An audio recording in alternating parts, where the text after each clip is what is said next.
Hi, everybody. This is Adam Elenbaas from Nightlight Astrology, and this is another episode of Planets in Profile. So today I'm catching up a little bit because I'm a little bit behind on this series. I'm catching up on Venus in Aries today in this episode. Venus is just about to leave the sign of Aries, so that's why I say it's a little bit late, but I'm trying to keep up with this series as Venus and Mars in particular go through the 12 signs. So that's the two planets that I'm starting with in this series. And then as I go on, gradually I'll work my way through the rest of the planets. So I'm going to go ahead and put a little presentation up on the screen so that you can see it and see a few notes that I have for you guys today. The gist of Venus in Aries is that Venus is hanging out in a Mars-ruled sign, and that has a tremendous impact on Venus's signification in any kind of chart that you're looking at. So we want to understand what that means and how to interpret that, and just a feel for Venus and Aries in general. Now, one of the things that I thought was very appropriate, especially given our most recent episode of Game of Thrones, was as a picture of Daenerys Targaryen. So if you don't know that show, then no worries. And if you do, there are going to be some spoilers to come in this episode because I'm going to talk about the most recent episode. So close your ears, turn off the volume, whatever. Come back to this after you've seen the most recent episode. There's only one episode left in the series, by the way. At any rate, so let's go ahead and discuss. Venus, we've been taking Venus through all of the signs. Once you get to the sign of Aries, Venus actually is behaving not completely dissimilar from how she behaves when she's in Scorpio, which is another Mars-ruled sign, feminine Mars-ruled sign. So still quite a bit different feel in Aries compared to Scorpio, but this is a Mars-themed Venus. So planetary combinations or blendings of planets expressing themselves through the lens of another planet is one of the most basic ways that we come to interpret anything in astrology. And one of the things that unfortunately happens in modern forms of astrology is where we think of the planets in signs as psychological profiling devices. So Venus and Aries, we jump right to psychological descriptions, not understanding how those descriptions are formed. For example, a lot of people think that Venus and Aries is just sort of a combination of themes that come from the sign of Aries and the planet Venus. And that's partially correct, but also it has a lot to do with, even more so than Venus being in the sign of Aries, it has a lot to do with Venus being in the sign of Mars. So planetary combinations are the most basic elemental components of the language of astrology. One of the reasons in my programs that I teach only the traditional 7 planets in the first whole year is so that people can get a really deep and basic grasp of the way that the traditional signs, planets, houses, and aspects are used, because most people actually don't know how to use them. They just have stereotypes in their heads from memes and sort of cheap internet astrology. No offense to anyone, there's just a lot of crap out there, unfortunately. So at any rate, Venus in Aries was traditionally said to be in her exile, or sometimes we call it a detriment. This is always the case when any planet that has rulership in its own sign, like Mercury in Gemini or Jupiter in Sagittarius, is found to be in the sign exactly opposite from its own home sign, Jupiter in Gemini or Mercury in Sagittarius. In the case of Venus and Mars, it's always Venus in a Mars-ruled sign or Mars in a Venus-ruled sign, like Mars in Taurus or Mars in Libra, versus Venus in Aries or Venus in Scorpio. Whenever these conditions happen, we call that planet, there's a name for it, and we say the planet is in its exile or in its detriment. Detriment isn't really the right word. It doesn't have the greatest connotation, because detriment really sounds like it's weakened, and it's and the planet in its exile is not necessarily weakened as much as it is describing an environmental condition that it's facing, that the planet is facing, that's not entirely easy. So, for example, Venus loves peace, harmony, friendship, beauty, and so forth. And Aries is a Mars ruled sign, and Mars is the god of war. So it's that fundamental tension between the opposite archetypal qualities of Venus and Mars that becomes more intense when Venus is in a Mars ruled sign like Aries. She's in a foreign land. She's in a land that is not conducive to her own natural significations. She's in a place that, if she's a house guest, as I've been saying throughout the series, you imagine that Venus is a house guest in Mars's house. She would like a nice chat with friends, and Mars is going to provide her with a couple of barbarians to chat with, a couple of Vikings. So Aries is a hot, dry, masculine, tropical fire sign. What does that mean? Well, hot and dry means that's related to fire. Hot and dry is stubborn. It likes to shape the world to its will. It's fierce. It's active. It's dynamic. It's expressive. It's very strong and willful. Because and that goes along with the masculine or yang orientation of the sign. Tropical, meaning it has the word comes from tropical from the word tropos, which means to turn. Sometimes they're called movable signs, which means that they initiate action, and there's a lot of change that's featured.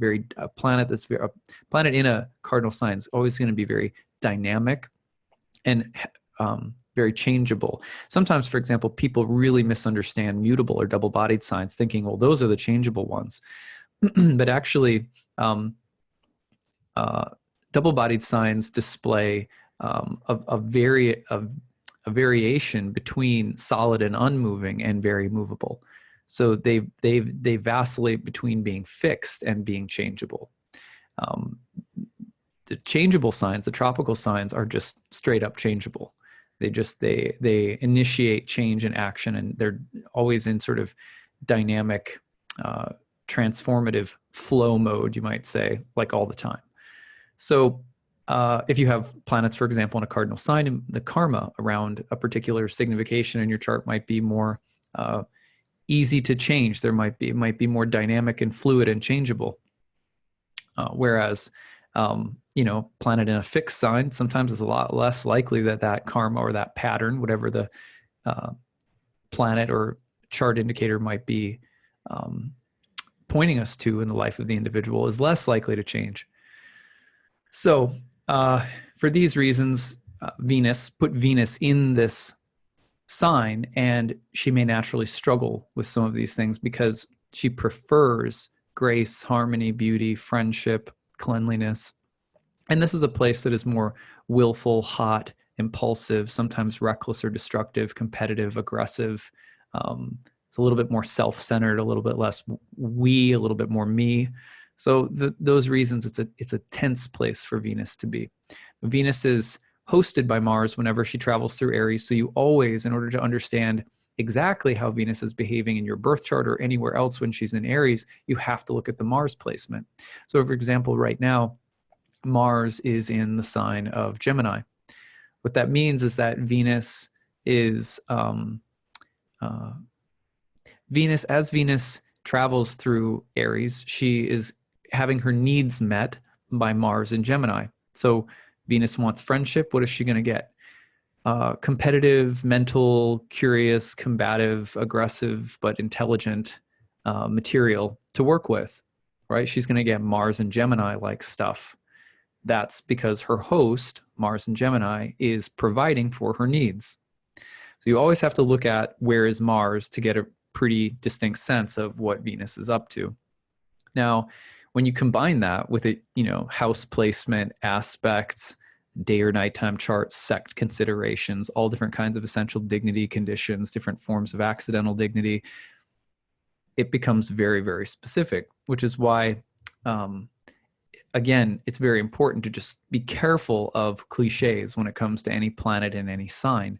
Whenever you hear people saying, well, this is what Venus in Aries is like, hands down, you should the skepticism, the caution flag should be raised, because if that person is not taking into consideration, for example, the placement of Mars in that natal chart and its relation to Venus by aspect and house position and so on and so forth, they're not going to have a really, it's not specific enough.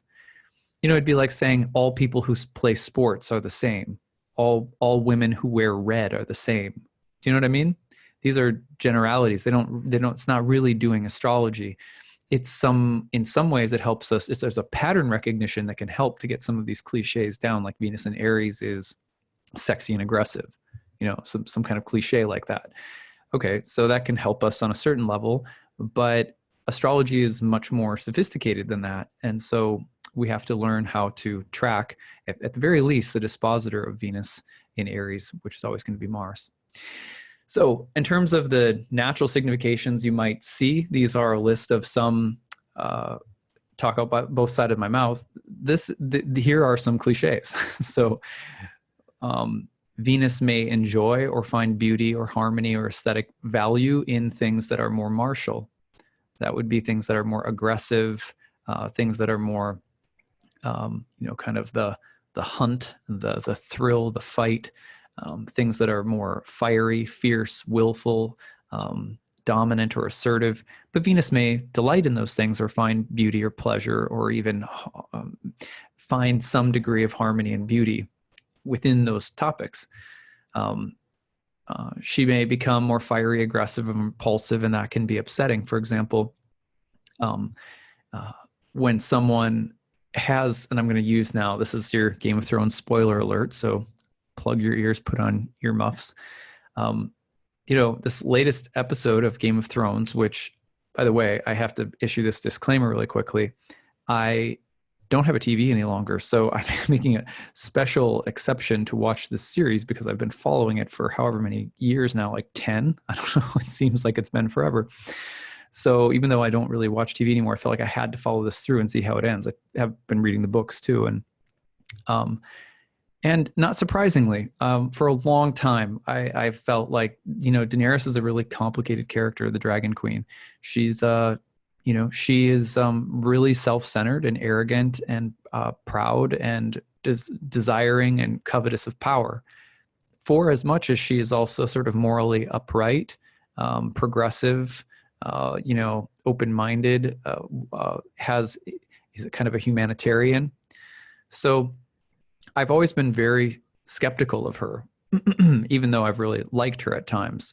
And I think every character in Game of Thrones, for the most part, is like that. There are very few exceptions where there are not serious character complications. Even the Starks have their own character complications. They seem to be the bastions of like traditional morality, but they even have their complications. For example, loyalty tends to be a very complicated thing for them. But at any rate, Daenerys levels the city in a self-righteous rage. And she falls in line with her ancestors who have a trigger, a switch that they turn where they go mad. The Mad King, her grandfather or whatever, had wanted to burn it all down, burn them all. And so this kind of kamikaze, kind of like, kamikaze is not the right word. I'm sure that's actually an inappropriate word. I think it comes from World War II. But the that kind of like just throw yourself into the flames, the sort of suicide bombing mission that she goes on is, of course, really upsetting.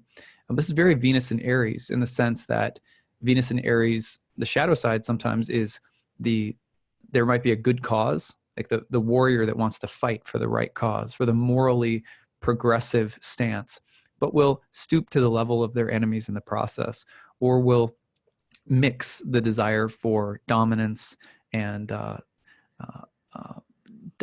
power with the desire to help or to protect. And so when someone becomes very aggressive about peace, it's always a little, the boundaries can get blurred a little bit. So you always have to be careful of the mixture of I'm doing this because it's the good and the right thing to do, but it's actually this kind of hyper aggressive thing that I'm doing. That can be a shadow side of Venus in Aries. And there's lots of others that are like that, but you get kind of get the feeling of blending the god of war with the god of peace, and so it can get a little messy. You may ride on a dragon and burn a whole city. So at any rate, but I'm some other people have been complaining about this episode, saying, "Oh, it's just like it's the worst, blah blah blah." And I haven't liked the writing for a while now in the show, but I can say that I honestly saw this coming for a while, because this is in her blood, it's in her background, it's a complication of her character that's always been there, and I'm not surprised to see her having a really difficult time sort of bending the knee to Jon Snow, and instead going on a self-righteous crusade and really losing her shit. And by the way, when this started happening, Venus in Aries was square to Saturn and Pluto in Capricorn. And that's as the collective is taking in this story. It's very good for those of us who are liberal, because when there's a clear Circe, when there's like a clear and apparent moral enemy, it's very easy to think that we should resort to anything to take that person out because it's for the good. But of course, that makes us like our enemies. And there's something really complicated about that. And that's been covered in so many different places, Star Wars, and it's in the news right now. I was watching, I was on vacation last week, and I had an occasion to watch something on TV, which I don't usually do. And it was the Bill Maher show.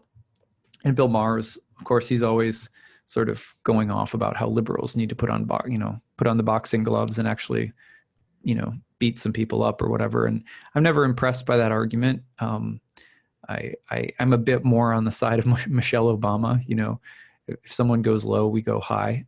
I think that that's a better way, because I think of the consequences in terms of eternity, not terms of the immediate. But that's me. That's my own orientation. The Venus in Aries, sometimes there are causes where you really have to go to battle. You really have to sort of, just take the difficult path of engaging with an enemy in a very direct and confrontational way for the sake of peace. So I'm not saying that there isn't a place for it, but it's a complicated archetypal dynamic. That's the point. Now, in terms of just everyday people where you can see Venus and Aries on display in their lives, I have a pretty cool list that you can think about with me. So Marilyn Monroe, classic example of someone who was incredibly ambitious and also very opportunistic. She had sexual abuse in her past, and also used many men as they used her for different things. Like, many of the men that she dated helped her get a leg up in Hollywood, and she would discard them when she was done. Can you blame her? They were also using her for obvious reasons, not necessarily caring about her as a person. But this was a theme in her life. It was very complicated, and relationships were very they were very complex and often filled with difficulties. A relationship with Joe DiMaggio, where he became violent with her, and there's a lot of abuse and violence and aggression, and also opportunism and ambition and greed that are all wrapped up in many of her relationships, where there's a kind of I use you, you use me theme. Lady Gaga. I think of Lady Gaga I don't know her story well, but in terms of the bravado and the intensity and the toughness and just the kind of experimental, edgy quality of her Venus, she has this kind of tough girl meets sort of like Renaissance artist, So I think Venus in Aries is really kind of neat in her chart. I don't know a lot about her personal life, but Audrey Hepburn is another example of someone, a very ambitious Hollywood actress who comes across in many ways as very sort of polite and, unassuming or whatever. But, in some of her films anyways, when her characters are often sort of like, they look sort of charming and sweet, but they have this edge, this feistiness. And Audrey Hepburn, of course, also struggled with, thought to have struggled with, I think it was an eating disorder, if I remember correctly. But there were other things too in her past around, I think there was maybe it was, I'm going to forget, but there was something that was very complicated about her childhood that was probably related to some eating disorder problems. But please, someone correct me if I'm wrong about that, because it's been a while since I've read about Audrey Hepburn. But another very aggressive, dynamic, kind of fiery woman, who oftentimes you don't think of as so fiery. And again, that's the complication of Venus and Aries. Bob Marley, peace-loving guy, right? And yet, as a Rastafarian, he also had a really, there's sort of a militant side to him. There was a sort of like, he was, how can you put it? There was a sense of revolutionary, and and his life is, there's stories of an attempted assassination on his life and things like that. His music is very peace-loving, but it's also aggressive and has this revolutionary flavor to it. Sigmund Freud, of course, so much of the central, the core of his research and theoretical work in psychology has to do with the libido, the sex drive, the unconscious realities of sexuality in our lives and how they shape us. It was very Venus and Aries. Abraham Lincoln is a guy who wanted peace, but had to fight through the Civil War. Wanted freedom for slaves in the South, had to fight for it. Johnny Cash, incredibly turbulent love relationship with his wife June. Well, if you've ever seen the movie about that, a musician, but really kind of messed up love life in a lot of ways. Floyd Mayweather, right? He's kind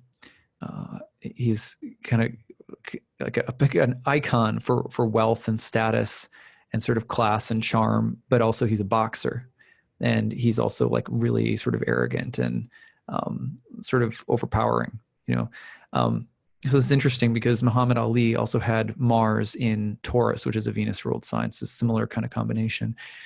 Charles Darwin, survival, sort of the theory of evolution and the sort of idea of survival of the fittest that comes to be associated with Darwin. It's a very Venus and Aries kind of thing. Rosa Parks, civil rights icon. She does something great. She's a fighter, so it's Venus and Aries, kind of the positive. George Carlin, really, really funny, Venus performer, very edgy, very aggressive, Jim Jones, the cult leader, right? Very attractive, very appealing, but dangerous and actually really violent. Miles Davis, also very controversial, very provocative jazz musician, and edgy, especially in the sort of the 60s and the sort of psychedelics and things like that. And so he has this really, how can I put it? When I think of Miles Davis, I think of someone whose music is beautiful, but it has this real depth and edge to it, and it has this kind of like assertiveness to it. You can feel, especially when you look at his album covers in particular, very Venus and Aries. Alejandro Jodorowsky, if you know him, very experimental filmmaker and author, and he's kind of a jack of all trades. He's kind of a modern mystic, but he's very provocative in what he says and does with his artwork in particular, and always has been. I think it was Mystic Mountain, or I forget what it was called. Dennis Rodman, really controversial basketball player, sort of has a kind of, he had like, in the 1990s, he had like crazy colored hair and like his nose was pierced, and, he showed up dressed as a woman in a bride outfit, I think, in a magazine or something. I don't remember, but he's always really controversial with fashion, and he's sort of a tough guy, but he's also sort of like this, fashionista. Like, he's just a very interesting character. Jet Li, beautiful and deadly martial artist, right? Sofia Coppola, first American woman, if I remember correctly, to be nominated for Best Director at the Oscars. I don't remember what it was for, but it might have been Virgin Suicides. But anyway, she's this really provocative, edgy, but also really beautiful filmmaker. She makes these really beautiful films, and she has this really like kind of feminist edge to her work. And so, Venus and Aries. Jean-Paul Gaultier, a fashion designer, also very provocative, interesting, experimental. He didn't have formal fashion training, if I remember correctly. He was sort of He was sort of an upstart. Anyway, so that gives you some ideas of what Venus and Aries people are like, or the profiles of some Venus and Aries individuals. So I hope you find this interesting, and as always, and I will be back shortly, maybe later today or maybe tomorrow, for Mars and Gemini, which will catch me up entirely with the Planets and Profile series. So tell me your Venus and Aries stories. If you have Venus and Aries in your chart, where's Mars? Try to include that. See what you come up with. I'd love to hear from you guys in the YouTube feed. Okay, take care, everyone. Bye.